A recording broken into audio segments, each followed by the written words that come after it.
ಅಪಘಾತಗಳು ಸಂಭವಿಸಿದ್ರು, ಎಷ್ಟು ದುರಂತ ನಡೆದರೂ ಕೂಡ ನಾವು ಅದಕ್ಕೆ ಹೊಣೆಗಾರರಲ್ಲ ಅಂತ ಹೇಳಿ ತರದ ಹೇಳಿಕೆಯನ್ನು ನೀಡುತ್ತಾ ಬಂದಿದ್ದಾರೆ. ಆದುದರಿಂದ ರಾಷ್ಟ್ರೀಯ ಹೆದ್ದಾರಿ ಪ್ರಾಧಿಕಾರ ಇದಕ್ಕೆ ತಕ್ಷಣ ಸ್ಪಂದಿಸದಿದ್ದಲ್ಲಿ ನೀವು ತೀವ್ರವಾದ ಹೋರಾಟವನ್ನು ಎದುರಿಸಬೇಕಾಗ್ತದೆ. ಯಾಕೆಂತ ಹೇಳಿದ್ರೆ ನೀವು ಕೊಟ್ಟಂತಹ ವರದಿ ಸುಳ್ಳು ವರದಿಯನ್ನ ಕೊಟ್ಟು ಕೇಂದ್ರ ಸರ್ಕಾರವನ್ನು ತಪ್ಪು ಮಾಹಿತಿ ಕೊಟ್ಟು ನೀವು ಇಲ್ಲಿ ಅವೈಜ್ಞಾನಿಕವಾಗಿ ಕಾನೂನು ಬಾಹಿರವಾಗಿ ಟೋಲ್ ವಸೂಲಾತಿಗೆ ಅನುಮತಿ ಕೊಟ್ಟಿದ್ದೀರಿ.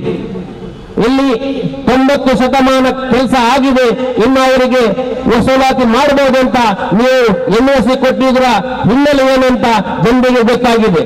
ಯಾಕೆಂತ ಹೇಳಿದ್ರೆ ನೀವು ಈ NOC ಕೊಡಲು ನಿಮಗೆ ಎಷ್ಟು ಕೋಟಿ ಸಂದಿದೆ ಅಂತ ಸಾರ್ವಜನಿಕರ ಮುಂದೆ ನೀವು ಹೇಳಬೇಕಾಗ್ತದೆ. ಅದನ್ನು ನಾವು ಹೇಳಿಸೇ ತೀರ್ತೀವಿ ಅಂತ ಈ ಮೂಲಕ ಎಚ್ಚರಿಕೆಯನ್ನ ಕೊಡ್ತೇವೆ. ಯಾಕೆಂತ ಹೇಳಿದ್ರೆ ಇಷ್ಟು ನಿರಂತರ ಅಪಘಾತ ನಡೆದು ಮೇಲ್ಸೇತುವೆ ಕಾಮಗಾರಿ ಆಮೆಗತಿಯಲ್ಲಿ ನಡೆಯುತ್ತಿದ್ರೂ ಕೂಡ ಯಾವುದನ್ನು ಪರಿಗಣಿಸದೆ ಟೋಲ್ಗೆ ಅನುಮತಿ ಕೊಟ್ಟಿದ್ದೀರಿ. ಅದಕ್ಕೆ ನಮ್ಮ ವಿರೋಧ ಇರಲಿಲ್ಲ. ಆದರೆ ಸ್ಥಳೀಯ ವಾಹನಗಳಿಗೆ, ಸ್ಥಳೀಯ ಟ್ಯಾಕ್ಸಿ ಚಾಲಕರಿಗೆ, ಸ್ಥಳೀಯ ಟೆಂಪೋ ಚಾಲಕರಿಗೆ ನೀವು ಟೋಲ್ ಅನ್ನು ಹೇರಿದ್ದಾಗ ನಾವು ಪ್ರತಿಭಟನೆ ಅನಿವಾರ್ಯವಾಗಿತ್ತು. ಆ ಪ್ರತಿಭಟನೆ ನಮ್ಮ ಬೇಡಿಕೆ ಈಡೇರುವವರೆಗೂ ನಮ್ಮ ಸ್ಥಳೀಯರು ನಿರಂತರವಾಗಿ ಯಾವುದೇ ಅಡೆತಡೆಯಲ್ಲಿ ಈ ಟೋಲ್ಗೇಟಲ್ಲಿ ಸಾಗುವವರೆಗೂ ನಮ್ಮ ಪ್ರತಿಭಟನೆ ನಿರಂತರ ಇದ್ದೇ ಇರುತ್ತೆ. ಆದ್ದರಿಂದ ನಿಮಗೆ ಹೇಳಲಿಕ್ಕೆ ಏನು ಬಯಸ್ತೇನೆ ಅಂತ ಹೇಳಿದ್ರೆ ಸ್ಥಳೀಯರನ್ನು ಬಿಟ್ಬಿಡಿ, ಅವರಷ್ಟಕ್ಕೆ ಬಿಟ್ಬಿಡಿ. ಯಾಕೆಂತ ಹೇಳಿದ್ರೆ ನಾವು ಇಷ್ಟು ವರ್ಷ ಇಲ್ಲಿ ಹುಟ್ಟಿ ಬೆಳೆದಿದ್ದೀವಿ, ಯಾವುದೇ ಶುಲ್ಕ ಕೊಟ್ಟು ನಮಗೆ ಹೋಗುವಂತ ವ್ಯವಸ್ಥೆ ಇರಲಿಲ್ಲ. ಅಕ್ಕಪಕ್ಕ ನಾವು ಆ ಕಡೆ ಅಕ್ಕ ತಂಗಿಯರ ಮನೆ ಇದೆ, ಅಣ್ಣ ತಮ್ಮಂದಿರ ಮನೆ ಇದೆ, ನಾವು ಆ ಕಡೆ ಸಾಗಬೇಕಾದ ನಿರಂತರ 2-3 ಸಾವಿರ ದಿವಸಕ್ಕೆ ಹೋಗುವಂತ ಪರಿಸ್ಥಿತಿ ಇದ್ರೂ ಕೂಡ ನಿಮಗೆ ಟೋಲ್ ಕೊಟ್ಟು ಹೋಗಲು ನಮ್ಮಿಂದ ಸಾಧ್ಯ ಇಲ್ಲ. ಸ್ಥಳೀಯ ವಾಹನ ಚಾಲಕರು, ಟ್ಯಾಕ್ಸಿ ಚಾಲಕರು, ಟೆಂಪೋ ಚಾಲಕರು ₹100 ಬಾಡಿಗೆಯಲ್ಲಿಗೆ ₹80 ನಿಮಗೆ ಟೋಲ್ ಕೊಟ್ಟು ಹೋಗುವಂತ ಪರಿಸ್ಥಿತಿ ನಿರ್ಮಾಣ ಮಾಡಿದ್ದು ಯಾಕೆ ಇಂಥ ಗಾಯದ ಮೇಲೆ ಬೆಲೆ ಎಳೆಯುವಂತ ಕೆಲಸ ಮಾಡಿದ್ದೀರಿ? ಇದಕ್ಕೆ ನಾನು ಒಪ್ಪುವುದಿಲ್ಲ. ಯಾಕೆಂತ ಹೇಳಿದ್ರೆ ನಿರಂತರವಾಗಿ ಟ್ಯಾಕ್ಸಿ ಚಾಲಕರು ನಿಮ್ಮ ಮುಂದೆ ಎಷ್ಟೇ ಅಹವಾಲು ಕೊಟ್ಟರು ಕೂಡ ಯಾವುದನ್ನು ಪರಿಗಣಿಸದೆ ಅವರನ್ನು ನಿರಂತರ ನೀವು ಹಿಂಸಿಸುತ್ತಿದ್ದೀರಿ, ಅವರ ಮೇಲೆ ಅಟ್ಯಾಕ್ ಮಾಡ್ತಿದ್ದೀರಿ, ಅವರ ಮೇಲೆ ಇನ್ನಿಲ್ಲದ ಆರೋಪಗಳನ್ನು ನಡೆಸುತ್ತಿದ್ದೀರಿ. ಇದನ್ನೆಲ್ಲ ಸಹಿಸಿಕೊಂಡಿರ್ಲಿಕ್ಕೆ ನಮ್ಮಿಂದ ಸಾಧ್ಯ ಇಲ್ಲ. ದಯವಿಟ್ಟು ಹೇಳ್ತೀವಿ, ನೀವು ಇಲ್ಲಿ ಟೋಲ್ ತಗೊಳ್ಳೋದಕ್ಕೆ ನಮ್ಮ ವಿರೋಧ ಇಲ್ಲ, ಇಲ್ಲಿ ಟೋಲ್ ಗೇಟ್ ಮಾಡಿದ್ದಕ್ಕೂ ನಮ್ಮ ವಿರೋಧ ಇಲ್ಲ. ನಮ್ಮ ವಿರೋಧ ಇಷ್ಟೇ, ಸ್ಥಳೀಯರಿಗಾಗುವ ತೊಂದರೆಗಳು ನಮ್ಮ ಈ ಅವೈಜ್ಞಾನಿಕ ಕಾಮಗಾರಿ ವಿರುದ್ಧ ಹೊರತು ಟೋಲ್ ವಸೂಲಾತಿ ವಿರುದ್ಧ ಅಲ್ಲ. ಮೊದಲಿಂದಲೇ ನಾವು ಹೇಳ್ತಾ ಬಂದಿದ್ದೀವಿ, ಇನ್ನೂ ಹೇಳ್ತೀವಿ. ಸ್ಥಳೀಯರಿಗೆ ವಿನಾಯಿತಿ ಹಾಗೂ ಅವೈಜ್ಞಾನಿಕ ಈ ಕಾಮಗಾರಿಯನ್ನು ಸಂಪೂರ್ಣಗೊಳಿಸುವವರೆಗೂ ನಮ್ಮ ಹೋರಾಟ ಇದ್ದೇ ಇರುತ್ತೆ. ಆದುದರಿಂದ 30ನೇ ತಾರೀಕಿನ ನಂತರ ನೀವು ಹೇಳ್ತೀರಿ, ಮೊನ್ನೆ ನಡೆದ ಮೀಟಿಂಗ್ ಅಲ್ಲಿ ಹೇಳಿದ್ರೆ ನಮಗೆ ಸಾಧ್ಯ ಇಲ್ಲ, ನಮಗೆ ನಷ್ಟ ಆಗ್ತಾ ಇದೆ. ಏನೇ ಹೇಳಿದ್ರು, ನಿಮ್ಗೆ ಎಷ್ಟು ನಷ್ಟ ಆದ್ರೂ ನಾವು ಅದಕ್ಕೆ ಜವಾಬ್ದಾರಲ್ಲ. 600 ಕೋಟಿ ರೂಪಾಯಿಗೆ ಇದ್ದಂತಹ ಈ ಕರಾರನ್ನ 1200 ಕೋಟಿ ರೂಪಾಯಿಗೆ ಹೇಳ್ಕೊಂಡು ಹೋಗಿ ಇನ್ನೂ ಕೂಡ ನಿಮ್ಗೆ ಆಗುವುದಿಲ್ಲ ಅಂತ ಹೇಳಿದ್ರೆ, ಇನ್ನೂ ಕೂಡ ನೀವು ಬಂಡವಾಳ ಹಾಕಿಲ್ಲ, ಬರೀ 40% ಬಂಡವಾಳ ಹಾಕಿ ನೀವು ನಷ್ಟ ಅಂತ ಹೇಳಲಿಕ್ಕೆ ನಿಮಗೆ ನಾಚಿಕೆ ಆಗುವುದಿಲ್ಲ. ಇದಕ್ಕೆ ಯಾರೆಲ್ಲ ಇದಕ್ಕೆ ಕೈ ಜೋಡಿಸಿದ್ದಾರೆ ಮುಂದೊಂದು ದಿನ ಅವರೆಲ್ಲ ನಗ್ನರಾಗುವುದು ಖಂಡಿತ ಅಂತ ನಾವು ಹೇಳಲಿಕ್ಕೆ ಇಚ್ಛೆ ಪಡ್ತೇವೆ. ನಾವು ನಿರಂತರ ಹೋರಾಟ ಮಾಡುವುದು ನಮಗೆ ಬೇರೆ ಕೆಲಸ ಇಲ್ಲ ಅಂತ ಏನಲ್ಲ. ಇಲ್ಲ ಆರೋಪ ಮಾಡ್ತೀವಿ ನಿಮ್ಗೇನೋ ಬರ್ತದೆ ಅಂತ ಹೇಳಿ. ನಮ್ಗೆ ಏನೂ ಬರೋದಿಲ್ಲ, ಬರೋದನ್ನು ನಾವು ತೆಗೀತೀವಿ. ನಮ್ಗೆ ಏನೆಲ್ಲ ವೈರಲ್ ಮಾಡಿದ್ವಿ, ಹೋರಾಟಗಾರರಿಗೆ ನಾವು ಇಷ್ಟು ಕೊಟ್ಟಿದ್ದೀವಿ ಅಂತ. ಏನು ಕೊಟ್ಟಿದ್ದೀರೋ ಅದು ಯಾರು ತಗೊಂಡಿದ್ದಾರೋ ನೀವು ಕೊಟ್ಟವರು ತಗೊಂಡವರು ನೋಡ್ಕೊಳ್ಳಿ. ನಮ್ಮ ಬೇಡಿಕೆ ಇಷ್ಟೇ, ಈ ಬೇಡಿಕೆ ಈಡೇರುವುದು ನಮ್ಮ ಹೋರಾಟ ಇದ್ದೇ ಇರುತ್ತೆ.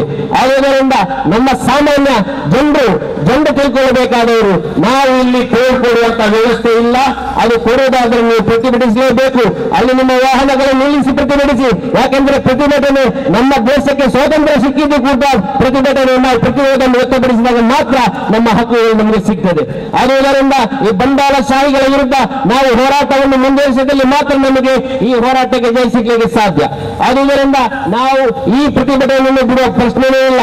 30 ತಾರೀಕಿನಂತರ ನೀವು ಸ್ಥಳೀಯರಿಗಾಗ್ಲಿ ಎಲ್ಲ ವಾಹನಗಳಿಗೆ ನಾವು ವಸೂಲಾತಿಯನ್ನು ಮಾಡ್ತೀವಿ ಅಂತ ಹೇಳಿದ್ದೀರಿ. ಅದು ನೀವು ನಮ್ಮ ಭ್ರಮೆ ಇಟ್ಕೊಳ್ಳಿ, ನಾವು ಜೀವಂತ ಇರುವುದು ಸಾಧ್ಯ ಇಲ್ಲ. ಸುಂಕ ವಸೂಲಾತಿಯ ವಿರೋಧಿಸಿ ನಾವು ಇಲ್ಲಿ ಪ್ರತಿಭಟನೆಯನ್ನು ಹಮ್ಮಿಕೊಂಡಿದ್ದೇವೆ. ಸಾಧಾರಣ 2010ರಲ್ಲಿ ಈ ಹೈವೇ ಕಾಮಗಾರಿಯನ್ನು ನವಯುಗ್ ಎಂಬ ಕಂಪನಿಯವರು ಶುರು ಮಾಡಿದ್ದಾರೆ. ಇಷ್ಟರವರೆಗೆ 8 ವರ್ಷದಲ್ಲಿ ಇದು ಸಂಪೂರ್ಣವಾಗಲಿಲ್ಲ. 13ನೇ ಇಸ್ವಿಗೆ ಸಂಪೂರ್ಣವಾಗಬೇಕಿತ್ತು, ಆದರೆ ಇವತ್ತಿನವರೆಗೂ ಸಂಪೂರ್ಣವಾಗಲಿಲ್ಲ. 90% ಕೆಲಸ ಆಗಿದೆ ಅಂತ ಸರ್ಕಾರಕ್ಕೆ ಬರೆದು ಕೊಟ್ಟು ಇವರು ಟೋಲನ್ನು ವಸೂಲು ಮಾಡ್ತಾ ಇದ್ದಾರೆ. ಈ ಕಂಪನಿ ಎಲ್ಲ ಕಡೆ ಬ್ಲ್ಯಾಕ್ ಲಿಸ್ಟಿಗೆ ಸೇರಿದೆ. ಇಲ್ಲಿ ಬಂದು ನಮ್ಮಿಂದ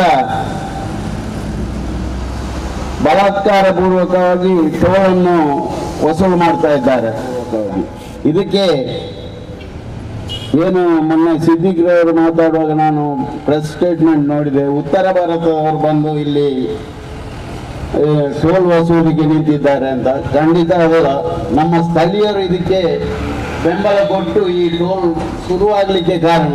ಈ ಪ್ರದೇಶದಲ್ಲಿ ಟೋಲ್ ಆಗಬೇಕಾದ್ರೆ ಸ್ಥಳೀಯರು ಮನವಿಯನ್ನು ಕೊಟ್ಟು ಇಲ್ಲಿ ಆಗ್ಬೇಕಂತ ಅವರಿಗೇನೋ ಲಾಭ ಇದೆ. ಆದ್ರಿಂದ ಇಲ್ಲಿ ನಮಗೆ ಈ ಒಂದು ಶಾಪ ಬಂದು ತಟ್ಟಿದೆ. ಇಲ್ಲದಿದ್ರೆ ಇದು ಸಾಧಾರಣ ತೊಕ್ಕೊಟ್ಟ ಕಲ್ಲಾಪಿನಲ್ಲಿ ಆಗಬೇಕಾದಂತ ಟೋಲು ಇಲ್ಲಿ ಬಂದಿದೆ. ಇಲ್ಲಿ ಸ್ಥಳೀಯರು ನಮಗೆ ಟೋಲ್ನಲ್ಲಿ ಹೋಗುವಾಗ ಉತ್ತರ ಭಾರತಕ್ಕಿಂತಲೂ ಸ್ಥಳೀಯರು ಉಪದ್ರ ಜಾಸ್ತಿ ಮಾಡ್ತಾ ಇದ್ದಾರೆ. ನಾನು ಒಂದು ಹೇಳಲಿಕ್ಕೆ ಇಚ್ಛಿಸ್ತೇನೆ, ನಾವು ಮಹಿಳೆಯರಿದ್ದರೆ ಉತ್ತಮ ಅಂತ ಎಣಿಸಿದ್ದೇವೆ. ಆದರೆ ಮಹಿಳೆಯರು ಕೂಡ ಇಲ್ಲಿ ತಮ್ಮ ದಬ್ಬಾಳಿಕೆಯನ್ನು ಶುರು ಮಾಡ್ತಾರೆ. ನಾವು ಹೋಗುವಾಗ ಭೂಮಿಯನ್ನು ಹೊತ್ಕೊಂಡವರಾಗೆ ನಮ್ಮನ್ನು ನೋಡ್ತಾ ಇದ್ದಾರೆ. ನಾವು ಸ್ಥಳೀಯರು, ನಾವು ಜಾಗ ಬಿಟ್ಟುಕೊಟ್ಟವರು, ಇನ್ನಿತರ ಜಾಗ ಬಿಟ್ಟುಕೊಟ್ಟವರು ಎಲ್ಲ ಮಾಡಿದವರು. ಆದರೆ ಮಹಿಳೆಯರು ನಮ್ಮ ಗುರುತಿಲ್ಲದ ಹಾಗೆ ಮಾಡ್ತಾ ಇದ್ದಾರೆ. ಇದು ನಮಗೆ ಭಾರಿ ಬೇಸರ ಸಂಗತಿ. ಇನ್ನೊಂದು ನಾನು ಹೇಳಲಿಕ್ಕೆ ಇಚ್ಛಿಸ್ತೇನೆ, ಇವರು ಇಲ್ಲಿ ಬಂದು ಬೇರೆ ಬೇರೆ ಜನರನ್ನು, ಪೋಲಿಗಳನ್ನು, ಇನ್ನಿತರನ್ನು ಹಾಕಿ ನಾವು ಪಬ್ಲಿಕ್ ಇದ್ರೆ ಇವರನ್ನು ಅರ್ಧ ನಿಮಿಷದಲ್ಲಿ ಹದ್ದುಬಸ್ತಿಗೆ ತರ್ತೇವೆ ಅಂತ ಹೇಳಲಿಕ್ಕೆ ನಾನು ಇಚ್ಛೆ ಪಡ್ತೇನೆ. ಇವರು ಟೋಲ್ನಲ್ಲಿ ಯಾವ ರೀತಿಯಲ್ಲಿ ನಮ್ಮ ಹತ್ರ ಬೇರೆ ಬೇರೆ ಇದು RTO ಕಾರ್ಡ್ ಕೊಡಿ, ಇನ್ನಿತರ ಕಾರ್ಡ್ ಕೊಡಿ ಅಂತ ಇವ್ರಿಗೆ ಹೇಳಲಿಕ್ಕೆ ಯಾರು ಅಧಿಕಾರ ಕೊಟ್ಟಿದ್ದಾರೆ? ಇದಂತ ಪೊಲೀಸ್ನವರವರ ಹತ್ರ ಕೇಳಬೇಕು. ನೀವು ಕಾನೂನು ಪಾಲಕರಾಗಿದ್ದೀರಿ, ನೀವು ಅವರ ಹತ್ರ ಕೇಳಬೇಕು. ಇವರು ಯಾರು ನಮ್ಮನ್ನು ಇದು ಐಡೆಂಟಿಟಿ ಕಾರ್ಡ್ ಕೇಳಲಿಕ್ಕೆ? ಇವರು ಬೇಕಾದ್ರೆ ಇವರು ನಮಗೆ ಕಾರ್ಡ್ ಕೊಡಬೇಕು, ಇಲ್ಲದಿದ್ರೆ ನಮ್ಮನ್ನು ಫ್ರೀ ಬಿಡಬೇಕು. ಇವರ ಮಾತು ಕೇಳಲಿಕ್ಕೆ ನಾವು ಇಲ್ಲಿ ರಸ್ತೆಯಲ್ಲಿ ಹೋಗುದಲ್ಲ. ಏನು ಕಾನೂನು ಬರ್ತದೆ ಅದನ್ನು ಆಗ ನಾವು ಪಾಲಿಸ್ತೇವೆ. ಈಗ ಇವರು ಕಾನೂನು ಪಾಲಿಸಿಲ್ಲ, ನಾವು ಅದಕ್ಕೆ ಬೇಕಾಗಿ ಇಂಥ ಕ್ರಮವನ್ನು ಕೈಗೊಳ್ತೇವೆ. ಖಂಡಿತ ಈ ಟೋಲ್ನವರು ಒಂದು ಎಣಿಸಬೇಕು. ಇವರು ಇವತ್ತಿದ್ದಾರೆ ನಾಳೆ ಇಲ್ಲ, ಅಲ್ಲಿ ಬೋರ್ಡ್ ಹಾಕಿದ್ದಾರೆ ಮೇಲ್ ಇವರು ಬೇಕಂತ, ಯಾರು ಕೆಲಸಕ್ಕೆ ಗಂಡಸರು ಬೇಕಂತ. ಇಲ್ಲಿ ಯಾರು ಕೆಲಸಕ್ಕೆ ನಿಲ್ಲುವುದಿಲ್ಲ. 1-2-4 ಮಂದಿ ಶುರುವಿಂದ ಬಂದವರಿದ್ದಾರೆ, ಬಾಕಿ ಪರ್ಮನೆಂಟ್ ಯಾರಿಲ್ಲ. ಇವರಿಗೆ 6 ತಿಂಗಳಿಗೆ ಒಮ್ಮೆ ಬೇರೆ ಬೇರೆ ಕಂಪನಿ ಬರ್ತದೆ.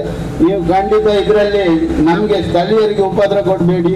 ಉಪದ್ರ ಕೊಟ್ಟರೆ ನಿಮಗೆ ಹೆಚ್ಚಿನ ತೊಂದರೆ ಆಗ್ತದೆ ಅಂತ ನಾನು ಈ ಸಂದರ್ಭದಲ್ಲಿ ಹೇಳಲಿಕ್ಕೆ ಇಚ್ಛಿಸ್ತೇನೆ. ಮತ್ತು ಯಾವುದೇ ಕಾಮಗಾರಿಗಳನ್ನು ಸಂಪೂರ್ಣ ಮಾಡದೆ ಇವತ್ತು ಟೋಲ್ ತೆಗೆಯುವಂಥ, ಸ್ಥಳೀಯರಿಗೂ ಟೋಲ್ ತೆಗೆಯುವಂಥ ಒಂದು ಪರಿಸ್ಥಿತಿ ಬಂದಿದೆ. ನಾಳ್ದು 30ರ ನಂತರ ಎಲ್ಲರಿಗೂ ಗೊತ್ತಾಗ್ತದೆ. ಹೆಚ್ಚಿನ ಸಂಖ್ಯೆಯಲ್ಲಿ ಪ್ರತಿಭಟನೆಗೆ ಬರಬೇಕಂತ ನಾವು ಹೇಳೋದು ಇದಕ್ಕೆ. ನಾಳ್ದು ತಮ್ಮನ್ನೆಲ್ಲರನ್ನು ನಿಲ್ಲಿಸಿ ಅವರು ಟೋಲ್ ವಸೂಲಿ ಮಾಡುವಂಥ ಸಂದರ್ಭ ಬರುವಾಗ ನೀವು ಎಚ್ಚೆತ್ತುಕೊಳ್ಳುವುದಲ್ಲ, ಅದಕ್ಕಿಂತ ಮೊದಲೇ ಎಚ್ಚೆತ್ತುಕೊಂಡು ಈ ನವಯುಗ ಅಂತ ಹೇಳುವ ಕಂಪನಿಯ ಇವರು ಬ್ಲ್ಯಾಕ್ ಲಿಸ್ಟ್ನಲ್ಲಿರುವಂತಹ ಕಂಪನಿಯ ಟೋಲ್ ತೆಗೆಯುವ ಕೆಲಸಕ್ಕೆ ನಾವು ಪ್ರತಿಭಟನೆಯನ್ನು ಮಾಡಲೇಬೇಕು. ಹೆಚ್ಚಿನ ಸಂಖ್ಯೆಯಲ್ಲಿ ಸೇರಬೇಕು. ಇವತ್ತು ಪ್ರತಿಭಟನೆ 12 ಗಂಟೆಯವರೆಗೆ ನಮ್ಮದು ಸಾಂಕೇತಿಕವಾಗಿದೆ. ಇನ್ನು ಉಗ್ರ ಪ್ರತಿಭಟನೆ ಕೆಲವೇ ದಿನಗಳಲ್ಲಿ ಆಗಲಿಕ್ಕಿದೆ. ತಮ್ಮೆಲ್ಲರ ಸಹಕಾರವನ್ನು ನಾನು ಕೋರ್ತಾ, ಸ್ಥಳೀಯ ಟೋಲ್ನ ಕೆಲಸಗಾರರು ಕೂಡ ನಮಗೆ ಸಹಕಾರ ಕೊಡಬೇಕಂತ ಹೇಳ್ತಾ ನಾವು ರಾಷ್ಟ್ರಕ್ಕಾಗಿ ಖಂಡಿತವಾಗಿ ತ್ಯಾಗ ಮಾಡಲಿಲ್ಲ. ನಾವು ಮಾಡಿದ್ದು ಯಾರಿಗೋ ಕಂಪನಿಗೆ ಅಂತ ಹೇಳಿ ಮನವರಿಕೆ ಆಗ್ತಾ ಇದೆ. ನಮ್ಮ ಏನು ಆಸೆ ಅಭಿಲಾಷೆಗಳಿತ್ತು, ಈ ನಾಡಿಗೆ ಯಾವ ರೀತಿಯ ಬೆಳವಣಿಗೆ ಅಭಿವೃದ್ಧಿಯ ಕೆಲಸಗಳು ಆಗಬಹುದಂತ ಮನೋಭಾವ ನಮಗಿತ್ತು. ಖಂಡಿತವಾಗಿ ಒಂದೇ ಒಂದು ಅಭಿವೃದ್ಧಿ ಕೆಲಸಗಳು ನಮ್ಮ ಇಲ್ಲಿ ಆಗಲಿಲ್ಲ. ಅದರ ಬದಲಿಗೆ ಇಲ್ಲಿ ನಮ್ಮ ಕಿಸಿಗೆ ಕೈ ಹಾಕಿ ಹಣವನ್ನು ಯಾವ ರೀತಿ ನೊಣಗಳು ನಮ್ಮ ರಕ್ತವನ್ನು ಹೀರುತ್ತದೆ ಅದೇ ರೀತಿ ಹೀರುವಂತಹ ಪರಿಸ್ಥಿತಿಯನ್ನು ಈ ನವಯುಗ ಕಂಪನಿಯವರು ಟೋಲ್ ವಸೂಲಿ ಎಂಬಂತಹ ಹೆಸರಿನಲ್ಲಿ ಮಾಡಿದ್ದಾರೆ. ಖಂಡಿತವಾಗಿ ಇದು ಖಂಡನೀಯ. ನಿಮ್ಮ ಈ ದೌರ್ಜನ್ಯ, ಈ ಅನ್ಯಾಯವನ್ನು ಸಹಿಸಿಕೊಂಡು ಇಲ್ಲಿಯ ಜನರು ಸಹನೆಯಿಂದ ಕುಳಿತುಕೊಂಡಿದ್ದರೆ ಅದು ಖಂಡಿತವಾಗಿ ಅವರ ದೌರ್ಬಲ್ಯ ಅಲ್ಲವೇ ಅಲ್ಲ. ಅದು ನಿಮಗೆ ಕೊಡುವಂತಹ ನಮ್ಮ ಹೃದಯದ ತೆರೆದ ಒಳ್ಳೆಯ ಅಂಶ ಅಂತ ಹೇಳಿ ತಾವು ತಿಳಿದುಕೊಳ್ಬೇಕು. ನಮ್ಮ ಸಹನೆಯ ಕಟ್ಟೆಯು ಒಡೆದರೆ ನಿಮ್ಮ ತೋಳು ಇಲ್ಲಿ ಖಂಡಿತವಾಗಿ ಒಡೆದು ಹೋಗ್ತದೆ ಅಂತ ಹೇಳಲಿಕ್ಕೆ ನಮಗೆ ಯಾವುದೇ ಹೆದರಿಕೆ ಇಲ್ಲ. ಇಲ್ಲಿಯ ಇದಕ್ಕಿಂತ ಮೊದಲು ಪ್ರಪಂಚದಲ್ಲಿ ಆಗಲಿ, ಭಾರತ ದೇಶದಲ್ಲಿ ಆಗಲಿ, ಅಥವಾ ದಕ್ಷಿಣ ಕನ್ನಡ ಜಿಲ್ಲೆಯಲ್ಲಿ ಆಗಲಿ, ಇಲ್ಲಿ ಜನರ ಆಕ್ರೋಶದ ಮುಂದೆ ಎಂತಹ ಪ್ರಭುತ್ವವು ನೆಲೆ ನಿಲ್ಲಲಿಲ್ಲ ಎಂಬುದಕ್ಕೆ ಗತ ಇತಿಹಾಸವು ನಮಗೆಲ್ಲರಿಗೂ ಸಾಕ್ಷಿಯಾಗಿದೆ. ಆದ್ದರಿಂದ ನಾವು ಈ ಸಾರ್ವಜನಿಕರಿಗೆ ಆಗುತ್ತಿರುವಂತಹ ಅನ್ಯಾಯವನ್ನು ಈ ಕೂಡಲೇ ನವಯುಗ ಕಂಪನಿ ಮತ್ತು ರಾಷ್ಟ್ರೀಯ ಹೆದ್ದಾರಿ ಪ್ರಾಧಿಕಾರವು ಸರಿಪಡಿಸದಿದ್ದಲ್ಲಿ ಖಂಡಿತವಾಗಿ ತಮಗೆ ಈ ಗಡಿಭಾಗದಲ್ಲಿ ಅಸ್ತಿತ್ವವು ಇಲ್ಲದಂತಹ ಪರಿಸ್ಥಿತಿಯನ್ನು ಇಲ್ಲಿಯ ಸಾರ್ವಜನಿಕರು ಮಾಡಲಿಕ್ಕಿದ್ದಾರೆ ಎಂಬ ಎಚ್ಚರಿಕೆಯನ್ನು ಸಹ ನಾವು ಇಲ್ಲಿರುವ ಅಧಿಕಾರಿಗಳಿಗೆ ಕೊಡಲಿಕ್ಕೆ ಇಚ್ಛೆಪಡ್ತಾ ಇದ್ದೇವೆ. ಇಲ್ಲಿ ನಾವು ನಮ್ಮ ಸ್ಥಳವನ್ನು ಬಿಟ್ಟುಕೊಟ್ಟದ್ದು ಮತ್ತು ಇಲ್ಲಿ ನಾವು ಟೋಲ್ ಕೊಡ್ತಾ ಇರುವುದು ನಿಮಗೆ ಮೋಜಿನ ಜೀವನ ನಡೆಸಲಿಕ್ಕೆ ಮತ್ತು ರಾಜಕಾರಣಿಗಳಿಗೆ ಅವರ ಪಾಲನ್ನು ಸಂದಾಯ ಮಾಡಲಿಕ್ಕೆ ಖಂಡಿತ ಅಲ್ಲ. ನಮಗೆ ಸಮರ್ಪಕವಾದಂತಹ ಒಳಚರಂಡಿ ವ್ಯವಸ್ಥೆಗಳು, ಸಾರ್ವಜನಿಕರಿಗೆ ನಿಲ್ಲುವಂತಹ ಬಸ್ ನಿಲ್ದಾಣಗಳು ಮತ್ತು ಒಂದರಹಿತ ರಸ್ತೆಗಳು, ಎಲ್ಲೆಲ್ಲಿ ಅವಶ್ಯಕತೆಗಳು ಅಲ್ಲಿ ಅಂಡರ್ ಪಾಸ್ ಮತ್ತು ಮೇಲ್ಸೇತುವೆಗಳ ನಿರ್ಮಾಣ ಮತ್ತು ಅತ್ಯುತ್ತಮವಾದಂತಹ ಅಂತಾರಾಷ್ಟ್ರೀಯ ಮಟ್ಟದ ರಸ್ತೆಗಳ ನಿರ್ಮಾಣಕ್ಕೆ ನಾವು ಇಲ್ಲಿ ನಮ್ಮ ಭೂಮಿಯನ್ನು ಬಿಟ್ಟುಕೊಟ್ಟಿದ್ದೇವೆ. ಇಲ್ಲಿ ಜನರ ಜೇಬಿಗೆ ಕತ್ತರಿ ಹಾಕಿ ತಮ್ಮ ಮೋಜಿನ ಜೀವನ ನಡೆಸಲಿಕ್ಕೆ ಅಲ್ಲ ಎಂಬುದನ್ನು ಸಹ ಇಲ್ಲಿರುವಂತಹ ಅಧಿಕಾರಿ ವರ್ಗಗಳು ಖಂಡಿತವಾಗಿ ತಮ್ಮ ಗಮನದಲ್ಲಿಡಬೇಕು. ಇಲ್ಲಿ ಇರುವಂತಹ ಸಾರ್ವಜನಿಕರು ಮತ್ತು ಇಲ್ಲಿರುವಂತಹ ಸ್ಥಳೀಯ ವ್ಯಕ್ತಿಗಳು ಇಷ್ಟೆಲ್ಲ ತ್ಯಾಗ ಮಾಡಿ ತಮಗೆ ಎಷ್ಟು ಸಹಕಾರ ಕೊಟ್ಟರು. ಅವರ ಕಾರ್ಯ ಹೋಗುವಾಗ ತಾವು ಮಾಡುತ್ತಿರುವಂತಹ ದಬ್ಬಾಳಿಕೆಯನ್ನು ಕೆಲವೊಮ್ಮೆ ನಮ್ಮ ಸಹನೆಯ ಕಟ್ಟೆ ಹೊರದರೂ ಸಹ ನಾವು ಏನು ಮಾತಾಡದೆ ನೀವು ಏನೆಲ್ಲ ಡಾಕ್ಯುಮೆಂಟ್ಸ್ ಕೇಳ್ತಾ ಇದ್ದಾರೆ ಅದನ್ನು ಕೊಟ್ಟು ನಾವು ಮುಂದಕ್ಕೆ ಹೋಗ್ತಿದ್ದೇವೆ. ಇನ್ನು ಮುಂದಕ್ಕೆ ನಾವು ಯಾವ ಕಾರಣಕ್ಕೂ ನಮ್ಮ ಇಲ್ಲಿಯ ಸ್ಥಳೀಯ ವ್ಯಕ್ತಿಗಳು ತಮಗೆ ಬೇಕಾದ ದಾಖಲಾತಿಗಳನ್ನು ತೋರಿಸದೆ ತಮ್ಮ ವಾಹನಗಳನ್ನು ತಮ್ಮ ಟೋಲ್ನ ಎದುರಲ್ಲೇ ಇಟ್ಟು ನಾವು ಲಾಕು ಮಾಡಿ ಹೋಗಲಿಕ್ಕೆ ಖಂಡಿತವಾಗಿ ಇನ್ನು ಮುಂದೆ ನಿರ್ಧರಿಸ್ತೇವೆ ಎಂಬಂತಹ ಮಾತನ್ನು ಸಹ ನಾನು ಇಲ್ಲಿ ತಮಗೆ ತಿಳಿಸಲಿಕ್ಕೆ ಇಚ್ಛಿಸ್ತಾ ಇದ್ದೇನೆ. ಸಾರ್ವಜನಿಕರ ಸಹನೆಯೊಂದಿಗೆ ತಾವು ಖಂಡಿತವಾಗಿ ಆಟ ಆಡಬೇಡಿ. ಅದು ಕೊನೆಗೆ ನಮ್ಮ ಕಾಲಬೆಡಕ್ಕೆ ಬಂದಾಗ ತಮಗಿಲ್ಲಿ ನಿಲ್ಲಿಕ್ಕೆ ನೆಲೆಯಿಲ್ಲ ಎಂಬುದು ಸಹ ಸತ್ಯವಾಗಿರುತ್ತದೆ. ಅದೇ ರೀತಿ ಇಲ್ಲಿರುವಂತಹ ಸಾರ್ವಜನಿಕರ ಹೋರಾಟಕ್ಕೆ ನಮ್ಮ ಆರಕ್ಷಕ ದಳದವರು ನ್ಯಾಯವನ್ನು ನೀಡಿ ಅವರ ಸಾರ್ವಜನಿಕರ ಹೋರಾಟಕ್ಕೆ ಸಹಕಾರವನ್ನು ನೀಡಬೇಕು ಅಂತ ಸಹ ನಮ್ದೊಂದು ಕೇಳಿಕೆ ಹಂತ ಹಂತವಾಗಿ ಮಾಡಿದೆ. ಅದೇ ರೀತಿಯಲ್ಲಿ ಪ್ರಾಜೆಕ್ಟ್ ಲೆಂತ್ 90.8 ಕಿಲೋಮೀಟರ್ ಇದೆ. ಅದರಲ್ಲಿ ಮೇನ್ ಕ್ಯಾರೇಜ್ ಲೆಂತ್ 98 ಇದೆ.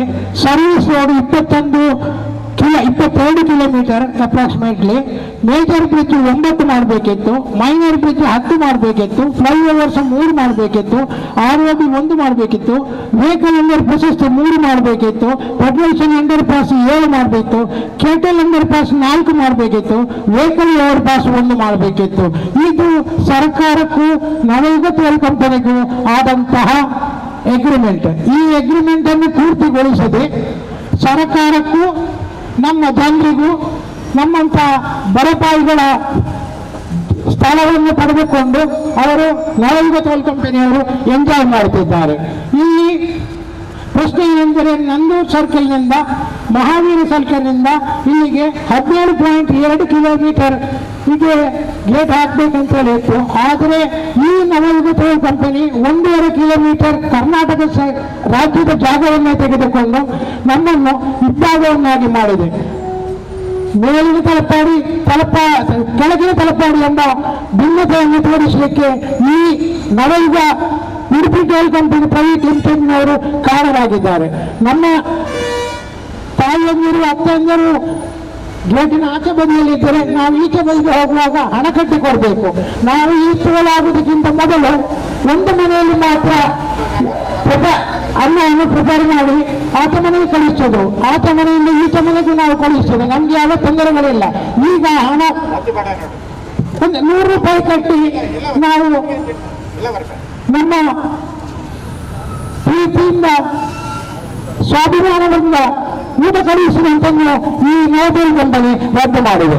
ಆದ್ದರಿಂದ ನನ್ನ ವಿನಂತಿ ಎಲ್ಲರಾಗಲ್ಲ, ಇದನ್ನು ಈ ಟೋಲ್ ಗೇಟ್ ಅನ್ನು ತೆಗೆದು ಕೇರಳ ಭಾಗಕ್ಕೆ 1.5 ಕಿಲೋಮೀಟರ್ ಹಿಂದೆ ಹಾಕ್ಬೇಕಂತ ನನ್ನ ವಿನಂತಿ. ಇದು ನನ್ನ ಇದಲ್ಲ, ಇದು ಸರ್ಕಾರ ಮಾಡಿದ ಅಗ್ರಿಮೆಂಟ್, ನಾನು ಮಾಡಿದ್ದಲ್ಲ.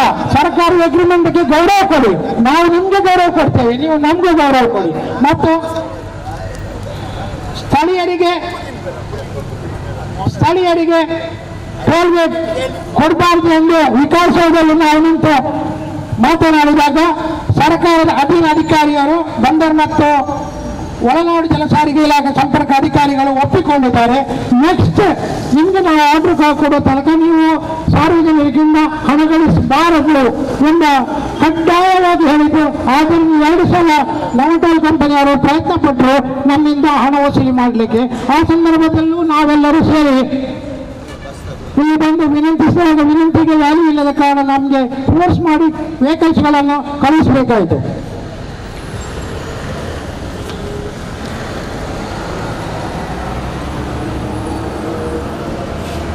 ನಿಯಮ ಪ್ರಕಾರ ಪಾದಯಾತ್ರೆ ರಸ್ತೆ ದಾಟುವಾಗ ಜೀವನದ ಅಂಗುಕೈಯಲ್ಲಿ ರಸ್ತೆ ದಾಟುವ ಪರಿಸ್ಥಿತಿ ಇದೆ.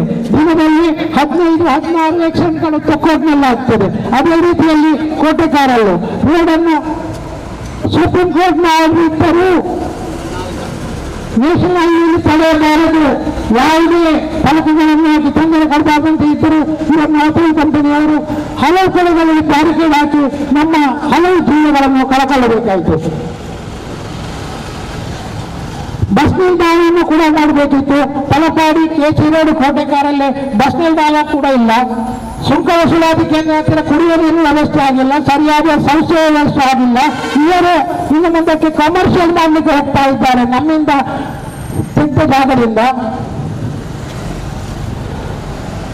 ಪಂಪಲ್ ಮತ್ತು ತೊಕ್ಕೊಟ್ಟು ಮೇಲ್ಸೇತುವೆ ಕಾಮಗಾರಿ ಪೂರ್ಣಗೊಳ್ಳಬೇಕಿತ್ತು. ಜಗತ್ತಿನಲ್ಲಿ ಎಲ್ಲಿ ನೋಡಿದರೂ ಮೇಲ್ಕ ಸೇತುವೆಯನ್ನು ಮೊದಲು ಮಾಡಿ ನಂತರ ಬಾಕಿ ಕೆಲಸ ಮಾಡೋದು. ನವಯುಗ ಟೋಲ್ನವರು ಮಾತ್ರ ಮಾರ್ಗದ ಕೆಲಸ ಮೊದಲು ಮಾಡಿ ಅರ್ಧ ಮಾಡಿ ಬಾಕಿಯನ್ನು ಸೇತುವೆಯನ್ನು ನಂತರ ಮಾಡ್ತಾ ಇದ್ದಾರೆ. ಬೀದಿಗಳ ಪೂರ್ಣ ಪ್ರಮಾಣದಲ್ಲಿ ಅಳವಡಿಸಲಿಲ್ಲ. ರಸ್ತೆ ದಾಟುವಾಗ ರಸ್ತೆಯಲ್ಲಿ ಜೀಬ್ರಗೆರೆ ಪ್ರತಿಫಲಕವನ್ನು ಹಾಕಬೇಕಿತ್ತು. ಇಷ್ಟು ತನಕ ಟೋಲ್ ಗೇಟ್ ಹಣ ಮಾತ್ರ ವಸೂಲಿ ಮಾಡಲಿಲ್ಲದೆ ಇಂಥದ್ದು ಯಾವುದೇ ಕೆಲಸಗಳನ್ನು ಮಾಡಿಲ್ಲ. ಮಳೆ ನೀರು ಹೋಗಲು ಸಮರ್ಪಕವಾದ ಚರಂಡಿ ವ್ಯವಸ್ಥೆಯನ್ನು ಮಾಡಲಿಲ್ಲ. ದಿನಕೂಲಿ ನೌಕರರು ಹೆಚ್ಚಾಗಿ ಇಕ್ಕಲೆಗಳಲ್ಲಿ ನಡೆಯುವಾಗ ಜೀವನದಲ್ಲಿ ಕೈ ಹಿಡಿದುಕೊಂಡು ನಡೆಯಬೇಕಾಗ್ತದೆ. ಕಾಸರಗೋಡು ಮಂಗಳೂರಿಗೆ ಓಡಾಡುವ ರಸ್ತೆಯು ವಿಮಾನ ವೇಗದಿಂದ ನಾಟಿಸುವ ರೀತಿಯಲ್ಲಿ ಓಡಾಡುತ್ತದೆ. ಅದನ್ನು ಪೊಲೀಸ್ ಡಿಪಾರ್ಟ್ಮೆಂಟ್ ಅವರು ಕಂಟ್ರೋಲ್ ಮಾಡಬೇಕಂತ ನಾವು ಈ ಮೂಲಕ ವಿನಂತಿಸುತ್ತಿದ್ದೇವೆ. ಹೆದ್ದಾರಿಯ 2 ಬದಿಗಳಲ್ಲಿ ರಸ್ತೆ ಇರುವ ಕಡೆ ಪ್ರತಿಫಲಕವನ್ನು ಹಾಕಬೇಕು. ಇದೆಲ್ಲ ಪೂರ್ಣಗೊಂಡ ವಾಹನ ಓಡಾಡಲು ಸರಿಯಾದ ವ್ಯವಸ್ಥೆ ಮಾಡಿದ ಮೇಲೆ ಟೋಲ್ ಸಂಗ್ರಹಕ್ಕೆ ಮುಂದಾಗಬೇಕು ಎಂಬುದು ಸರ್ಕಾರದ ನಿಯಮವಾದರೂ ನವಯುಗ ಟೋಲ್ ಕಂಪನಿಯವರು ಇದನ್ನು ಬದಿಗೆ ತೂರಿ ಅವರಿಗೆ ಇಷ್ಟ ಬಂದಂತೆ ಮಾಡುತ್ತಾರೆ. ನಾವು ಇಲ್ಲಿಯ ನೌಕರರನ್ನು ಕಂಪ್ಲೇಂಟ್ ಮಾಡುವುದಿಲ್ಲ, ಅವರು ನಮ್ಮ ಹಾಗೆ. ಆದರೆ ಹೆಡ್ ಆಫೀಸ್ ನವಯುಗ ಟೋಲ್ ಕಂಪನಿಯ ಹೆಡ್ ಆಫೀಸ್ನವರು ಈ ಕ್ರಮವನ್ನು ತೆಗೆದುಕೊಳ್ಳಬೇಕು.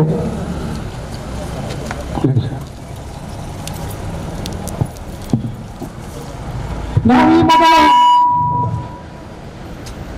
ರಾಷ್ಟ್ರೀಯ ಹೆದ್ದಾರಿ 66ಕ್ಕೆ ನಾವು ಸಾರ್ವಜನಿಕ ವತಿಯಿಂದ ವಿನಂತಿ ಮಾಡಿದ್ದೆವು. ತಲಪಾಡಿ ಗಡಿಭಾಗದಿಂದ ಎಲ್ಲ ವಾಹನಗಳಿಗೂ K19 ವಾಹನಗಳಿಗೆ ಫ್ರೀ ಆಗಿ ಬಿಡ್ಬೇಕಂತ ಹೇಳಿ, ಆದ್ರೆ ಅದಕ್ಕೆ ಒಪ್ಪದೆ ನಮ್ಗೆ 5 ಕಿಲೋಮೀಟರ್ ಮಾತು ಕೊಟ್ಟಿದ್ದಾರೆ. ಇದು ಕೂಡ ನಾವು ಇದನ್ನು ಖಂಡಿಸ್ತೇವೆ. ರಾಷ್ಟ್ರೀಯ ಹೆದ್ದಾರಿಯನ್ನು 66 ಕಾಮಗಾರಿ ಅತಿ ಬೇಗನೆ ಪೂರ್ಣಗೊಳಿಸಬೇಕು. ಅದೇ ರೀತಿ ಸರ್ವಿಸ್ ರಸ್ತೆಗಳಲ್ಲಿ ಚರಂಡಿ ಮಳೆ ನೀರು ಹೋಗುವ ತೋಡುಗಳನ್ನು ಅತಿ ಬೇಗನೆ ಸಂಪೂರ್ಣಗೊಳಿಸಬೇಕು. ರಾಷ್ಟ್ರೀಯ ಹೆದ್ದಾರಿ 66ರಲ್ಲಿ ಬಸ್ ನಿಲ್ದಾಣ ಬಾಕಿ ಇರುವ ಕೆಲಸಗಳನ್ನು ಸಂಪೂರ್ಣಗೊಳಿಸಬೇಕು. ತೊಕ್ಕೋಡು ಮತ್ತು ಪಂಪೈಲ್ ಫ್ಲೈಓವರ್ಗಳನ್ನು ಸಂಪೂರ್ಣಗೊಳಿಸತಕ್ಕದ್ದು. ಈಗಾಗಲೇ ರಾಷ್ಟ್ರೀಯ ಹೆದ್ದಾರಿಯಲ್ಲಿ 66 ಟೋಲ್ ಗೇಟ್ಗೆ ಜಾಗ ಕೊಟ್ಟವರಿಗೆ ಯಾವುದೇ ಸಮರ್ಪಕವಾದ ಪರಿಹಾರ ಸಿಕ್ಕಿಲ್ಲ. ಇದನ್ನು ಸರಿಯಾಗಿ ಪರಿಶೀಲಿಸಿ ಸರ್ಕಾರವು ಈ ಬಡಪಾಯಿಗಳಿಗೆ ಆಗುವಷ್ಟು ಹಣವನ್ನು ಕೊಡಬೇಕಾಗಿದೆ ನಾನು ಹೇಳಲಿಕ್ಕೆ ಇಚ್ಛಪಡಿಸುತ್ತೇನೆ. ಹೀಗಾಗಿ ವೇದಿಕೆಯಲ್ಲಿ ನಮ್ಮೊಂದಿಗೆ ಮೊದಲಿನಿಂದಲೂ ಸಹಕರಿಸುತ್ತಿದ್ದಂತಹ ನಮ್ಮ ತಲಪಾಡಿಯ ತಾಲೂಕು ಪಂಚಾಯತ್ನ ಮಾಜಿ ಸದಸ್ಯರಾದ ವಿನಾಯಕನವರು, ಈಗಿನ ಜಿಲ್ಲಾ ಪಂಚಾಯತ್ನ ಮಾಜಿ ಸದಸ್ಯರಾದ ವಿನಾಯಕನವರು, ಅದೇ ರೀತಿ ಹಾಲಿ ಸದಸ್ಯರಾದ ಅಬೂಬಕರ್ ಸಿದ್ದೀಕ್, ನಮ್ಮ ತಲಪಾಡಿ ವಲಯ ಕಾಂಗ್ರೆಸ್ ಅಧ್ಯಕ್ಷರಾದ ಗಣೇಶ್ ಶೆಟ್ಟಿ, ಅದೇ ರೀತಿ ಸಂಚಾಲಕರಾದ ನಮ್ಮ ಅಬ್ಬಾಸ್ ಸುಚ್ಚಿಲ್ ಎಲ್ಲ ವಿಷಯಕ್ಕೂ ಹೋರಾಡ್ತಾ ಇದ್ದಾರೆ. ಅದೇ ರೀತಿ ಈ ಸಭೆಯಲ್ಲಿ ನೆರೆದಿದ್ದಂಥ ಎಲ್ಲರೂ ಅದೇ ರೀತಿ ನಮ್ಮ ಗಡಿನಾಡು ರಕ್ಷಣಾ ವೇದಿಕೆಯ ಅಧ್ಯಕ್ಷರಾದ ಸಿದ್ದೀಕ್ ತಲಪಾಡಿ ಈ ವಿಷಯದಲ್ಲಿ ತುಂಬ ಸಲ ಇದಕ್ಕೆ ಸ್ಪಂದಿಸಿದ್ದಾರೆ. ಹಾಗಾಗಿ ಈಗಾಗಲೇ ನಮ್ಮ ಅಬ್ಬಾಸ್ ಸುಚ್ಚಿಲ್ನವರು ಅದರ ವರದಿಯನ್ನು ಬರುವ ಮೊದಲು ಓದಿ ಮುಗಿಸಿದ್ದಾರೆ. ಅವರು ಓದಿದ ಕಂಡೀಷನ್ ಪ್ರಕಾರ ನಾನು ವಿನಂತಿ ಮಾಡ್ತೇನೆ, ನವಯುಗ ಕಂಪನಿಯಲ್ಲಿ ಅವರು ಓದಿದ ಪ್ರಕಾರ ಈ ವಿಷಯವನ್ನು ತಾವು ಗಂಭೀರವಾಗಿ ಪರಿಗಣನೆಗೆ ತೆಗೆದುಕೊಳ್ಳದಿದ್ದಲ್ಲಿ ನಾವು ಊರಿನವರು ಮುಂದಿನ ದಿನಗಳಲ್ಲಿ ಯಾವ ರೀತಿಯ ಪ್ರತಿಭಟನೆ ಮಾಡ್ತಾರೆ ಅಂತ ನಿಮಗೆ ಅದು ಎಣಿಸಲು ಸಾಧ್ಯ ಇಲ್ಲ. ಖಂಡಿತವಾಗಿ ಈ 30ರ ಒಳಗೆ ತಾವು 30ನ ನಂತರ ಸ್ಥಳೀಯರಿಗೆ ನೀವು ಸುಂಕ ವಸೂಲು ಮಾಡಿದಂತೆ ನಮ್ಮ ಗಮನಕ್ಕೆ ಬಂದಿದೆ, ನಮ್ಮ ಮಾಹಿತಿ ಸಿಕ್ಕಿದೆ. ಸೊ ಆ ದೃಷ್ಟಿಯಲ್ಲಿ ಸ್ಥಳೀಯರಿಗೆ ತಾವುಗಳು ಸುಂಕ ವಸೂಲು ಮಾಡಿದರೆ ನಮ್ಮ ಹೋರಾಟ ಖಂಡಿತವಾಗಿ ನಿಲ್ಲುವುದಿಲ್ಲ ಅಂತೇಳಿ ಈ ಸಂದರ್ಭದಲ್ಲಿ ಹೇಳ್ತಾ ಅವಕಾಶಕ್ಕಾಗಿ ಧನ್ಯವಾದ ಕೋರಿಕೊಂಡು ಜೂನ್ 30ರೊಳಗೆ ಈ ಕಾಮಗಾರಿಯನ್ನು ನಾವು ಪೂರ್ಣಗೊಳಿಸಿದ್ವಿ ಅಂತ ಹೇಳಿದ್ದೀವಿ. ಮಾನ್ಯ ಜಿಲ್ಲಾಧಿಕಾರಿಯವರ ಕಚೇರಿಯಲ್ಲಿ ತಾವು ಕೊಟ್ಟಂತಹ ಮಾತು ಇವತ್ತು ಅಲ್ಲಿ ಲಿಖಿತವಾಗಿದೆ. ಆದರೆ ಆ ಜೂನ್ ಕಳೆದು ಇನ್ನೊಂದು ವರ್ಷ ಕಳೆದು 2ನೇ ಜೂನ್ ಕಳೆದರೂ ಕೂಡ ಕಾಮಗಾರಿ ಆನೆಗತಿಯಲ್ಲಿ ಸಾಗ್ತಾ ಇದೆ. ನನಗೆ ಈ ಪ್ರತಿಭಟನೆಗೆ ನಾವು ಒಂದು ಪತ್ರಿಕಾಗೋಷ್ಠಿ ಕರೆದಾಗ ಅವತ್ತು ಸಾಯಂಕಾಲ ಒಬ್ಬರು ನನಗೆ ಫೋನ್ ಮಾಡಿ ಹೇಳ್ತಾರೆ, ಕಾಮಗಾರಿ ಶುರುವಾಗಿದೆಯಲ್ಲ, ಮತ್ತೆ ಯಾಕೆ ನೀವು ಪ್ರತಿಭಟನೆ ಮಾಡ್ತೀರಿ ಅಂತ. ಎಲ್ಲ ವರ್ಷಕ್ಕೂ ನೀವು ಸ್ವಲ್ಪ JCPಯಲ್ಲಿ 2 ಜನ ಕಾರ್ಮಿಕರನ್ನು ಹಾಕೊಂಡು ನೀವು ಎಲ್ಲ ವರ್ಷ ಹೇಗೆ ಮಾಡ್ತೀರಿ ಅದೇ ರೀತಿ ಈ ವರ್ಷನೂ ಕೂಡ ಮಾಡ್ತೀರಿ ಹೊರತು ಇದೊಂದು 5 ವರ್ಷಕ್ಕೊಂದು ಪೂರ್ಣಗೊಳ್ಳುವ ಲಕ್ಷಣ ಕಾಣ್ತಾ ಇಲ್ಲ. ಆದರೂ ಕೂಡ ಇವತ್ತು ರಸ್ತೆ ಸರಿ ಇಲ್ಲದೆ ಸಮರ್ಪಕವಾದ ಸರ್ವಿಸ್ ರಸ್ತೆ ಇಲ್ಲದ ಕಾರಣ ವಾಹನಗಳು ವಿರುದ್ಧ ದಿಕ್ಕಿನಿಂದ ಬರ್ತಾ ಇದೆ. ಆ ವಿರುದ್ಧ ದಿಕ್ಕಿನಿಂದ ಬರ್ತಾ ಇರುವ ವಾಹನವನ್ನು ನಿರೀಕ್ಷಿಸಿದೆ ಅಂತ ಎದುರಿಂದ ಬರುವ ಅಮಾಯಕ ಇವತ್ತು ಅಪಘಾತಕ್ಕೆ ಬಲಿಯಾಗ್ತಾ ಇದ್ದಾನೆ. ಈ ಅಪಘಾತಕ್ಕೆ ಹೊಣೆಗಾರರು ಯಾರು? ಇದಕ್ಕೆ ಈ ನಷ್ಟವನ್ನು ಭರಿಸುವವರು ಯಾರು? ಮೊನ್ನೆ DC ಅವರೊಂದ್ಸರಿ ಹೇಳಿಕೆ ಕೊಟ್ಟು ಇಲ್ಲಿ ಯಾವುದೇ ಅಪಘಾತ ಸಂಭವಿಸಿದ್ರೆ ಅದಕ್ಕೆ ನೇರ ಕಂಪನಿಯವರಾಗಲಿ ರಾಷ್ಟ್ರೀಯ ಹೆದ್ದಾರಿಯ ಹೊಣೆ ಅಂತ. ಆಮೇಲೆ ನಡೆಯುವಂತಹ ಅಪಘಾತಗಳಿಗೆ ಎಷ್ಟೊಂದು ನೀವು ಕೇಸ್ ಹಾಕಿದ್ದೀರಿ, ಅವರ ಮೇಲೆ ಯಾವ ಕ್ರಮವನ್ನು ಜರುಗಿದ್ದೀರಿ? ಏನೂ ಇಲ್ಲ. ಯಾಕೆಂತ ಹೇಳಿದ್ರೆ ಅದರ ಒಳಗಡೆ ನೀವೆಲ್ಲ ಒಂದೇ. ಜನಸಾಮಾನ್ಯರನ್ನು ಮೂರ್ಖರಾಗಿ ಓಡಿಸುವಂತಹ ಕೆಲಸ ಅಧಿಕಾರಿಗಳಿಂದ ಕೂಡ ಆಗ್ತಾ ಇದೆ, ಜನಪ್ರತಿನಿಧಿಗಳಿಂದ ಆಗ್ತಾ ಇದೆ. ಇದನ್ನೆಲ್ಲ ನೋಡಿಕೊಂಡು ಜನರು ಒಂದು ತೀರ್ಮಾನಕ್ಕೆ ಬಂದ್ರೆ ಜನಪ್ರತಿನಿಧಿಗಳು ಇರಲ್ಲ, ರಾಜಕಾರಣಿಗಳು ಇರಲ್ಲ, ಅಧಿಕಾರಿಗಳು ಇರಲ್ಲ. ಆದುದರಿಂದ ಇಷ್ಟೆಲ್ಲ ಅವೈಜ್ಞಾನಿಕ ವ್ಯವಸ್ಥೆಯನ್ನು ಒಪ್ಪಿಕೊಂಡಿದ್ದೀವಿ ಅಂತ ನೀವು ತಿಳ್ಕೊಬೇಡಿ. ನಾವು ಎಲ್ಲವನ್ನು ಕಾದು ನೋಡುವ ವ್ಯವಸ್ಥೆಯಲ್ಲಿ ವಿಶ್ವಾಸ ಇಟ್ಕೊಂಡವರು. ನಿಮಗೆ ಅವಕಾಶ ಕೊಟ್ಟಿಲ್ಲ ಅಂತ ನೀವು ಹೇಳಬಾರ್ದು. 1 ವರ್ಷ ಅಲ್ಲ, 7 ವರ್ಷ ಅಲ್ಲ, ಸುಮಾರು 2013ಕ್ಕೆ ರಾಷ್ಟ್ರೀಯ ಹೆದ್ದಾರಿ ಪ್ರಾಧಿಕಾರದ ರಾಷ್ಟ್ರೀಯ ಹೆದ್ದಾರಿ ಮಂತ್ರಿಗಳಂತಹ ನಿತಿನ್ ಗಡ್ಕರಿ ಅವರು ಈ ರಸ್ತೆಯನ್ನ ಉದ್ಘಾಟನೆ ಮಾಡಬೇಕಿತ್ತು. ಆದ್ರೆ ಇವತ್ತು 2018 ಬಂದು ಇನ್ನೊಂದು 8 ವರ್ಷ ಕಳೆದ್ರೆ ಈ ರಸ್ತೆ ಉದ್ಘಾಟನೆಯಾಗ ಯಾವುದೇ ಲಕ್ಷಣ ಕಾಣ್ತಾ ಇಲ್ಲ. ಆದರೆ ನೀವು ವಸೂಲಾತಿಯನ್ನು ತರಾತುರಿಯಲ್ಲಿ ಮಾಡಿದ್ದೀರಿ. ನಿರಂತರ 2 ವರ್ಷದಿಂದ ನೀವು ವಸೂಲಾತಿಯನ್ನು ಮಾಡ್ತಾ ಇದ್ದೀರಿ. ಆದರೆ ಸಾರ್ವಜನಿಕರಿಗೆ ಸ್ತ್ರೀಯರಿಗೆ ನೀವು ಕಿರುಕುಳವನ್ನು ಕೊಡ್ತಲೇ ಇದ್ದೀರಿ. ಇದನ್ನು ನಾವು ಸಹಿಸಿಕೊಂಡೇ ಇದ್ದೀವಿ. ಆದರೆ ಇದರ ಅರ್ಥ ನಾವು ಇದನ್ನೆಲ್ಲ ಸಹಿಸ್ಕೊಳ್ತೀವಿ ಅಂತ ಅಲ್ಲ. ಆದರೆ ನಾವು ಸ್ಥಳೀಯರಿಗೆ, ಅಧಿಕಾರಿಗಳಿಗೆ, ಜನಪ್ರತಿನಿಧಿಗಳಿಗೆ, ವ್ಯವಸ್ಥೆಗೆ ಮರ್ಯಾದೆ ಕೊಟ್ಟು ಗೌರವ ಕೊಟ್ಟು ಸಹಿಸಿಕೊಂಡಿದ್ದೀವಿ ಹೊರತು ನಿಮ್ಮ ಈ ಅವೈಜ್ಞಾನಿಕ ಕಾಮಗಾರಿ ನೋಡಿಕೊಂಡಿಲ್ಲ, ಒಪ್ಕೊಳ್ಳೋದು ಇಲ್ಲ. ನಾವು ಸ್ಥಳೀಯವಾಗಿ ನಮಗೆ ಮುಕ್ತವಾದ ಸಂಚಾರ ಬೇಕು, ನಮಗೆ ಕಿರಿಕಿರಿ ಇರಬಾರ್ದು. ನಾವು ಇಲ್ಲಿ ನಮ್ಮ ಎದೆ ಮೇಲೆ ನೀವು ಟೋಲ್ಗೇಟ್ಗಳನ್ನ ಕಟ್ಕೊಂಡು ದುಡ್ಡು ಕೊಡ್ಬೇಕಂತ ಹೇಳಿದ್ರೆ ನಮ್ಮಿಂದ ಕೊಡ್ಲಿಕ್ಕೆ ಸಾಧ್ಯ ಇಲ್ಲ. ನೀವು ಬಸ್ಸಿನವರಿಗೆ ಶುಲ್ಕ ತಗೊಂಡ್ರೆ ಅದು ಕೂಡ ಹೊರೆ ಬೀಳುವುದು ಸಾಮಾನ್ಯರಿಗೆ. ಯಾಕೆಂತ ಹೇಳಿದ್ರೆ ನೀವು ಅವರಿಗೆ 150 ರೂಪಾಯಿ ಟೋಲ್ ತಗೊಳ್ಳುವಾಗ ಬಸ್ಸಿನವರು 2 ರೂಪಾಯಿ ಟಿಕೆಟ್ ಮೇಲೆ ಚಾರ್ಜ್ ಮಾಡ್ತಾರೆ. ಈಗಾಗಲೇ ಕಷ್ಟದಲ್ಲಿ ಜೀವನ ಮಾಡುವಂತ ಜನಸಾಮಾನ್ಯರಿಗೆ ಅದು ಗಾಯದ ಮೇಲೆ ಬರೆಯ ಹಾಕ್ತಿದೆ ಹೊರತು ಏನು ಅದಕ್ಕೆ ಪರಿಹಾರ ಅಂತ ಅಲ್ಲ. ಆದರೆ ಬಸ್ಸಿನವರು ಕೂಡ ನಮ್ಮ ಜೊತೆ ಸೇರಬೇಕಿತ್ತು. ನಮಗೆ ಫೋನ್ ಮಾಡಿ ಅವರು ಬೆಂಬಲವನ್ನು ಸೂಚಿಸಿದ್ದಾರೆ. ಅವರಿಗೆ ಬಸ್ಸಿನವರಿಗೂ ಕೂಡ ಶುಲ್ಕವನ್ನು ಫ್ರೀಯಾಗಿ ಬಿಡಬೇಕು, ಒಂದು ರೈಲನ್ನು ಉಚಿತವಾಗಿ ಬಿಡಬೇಕು. ಯಾಕೆಂತ ಹೇಳಿದ್ರೆ ನಾವು ನಿಮ್ಮಿಂದಾಗಿ ನಾವು ಯಾಕೆ ಕಷ್ಟ ಅನುಭವಿಸಬೇಕು. ಅದೇ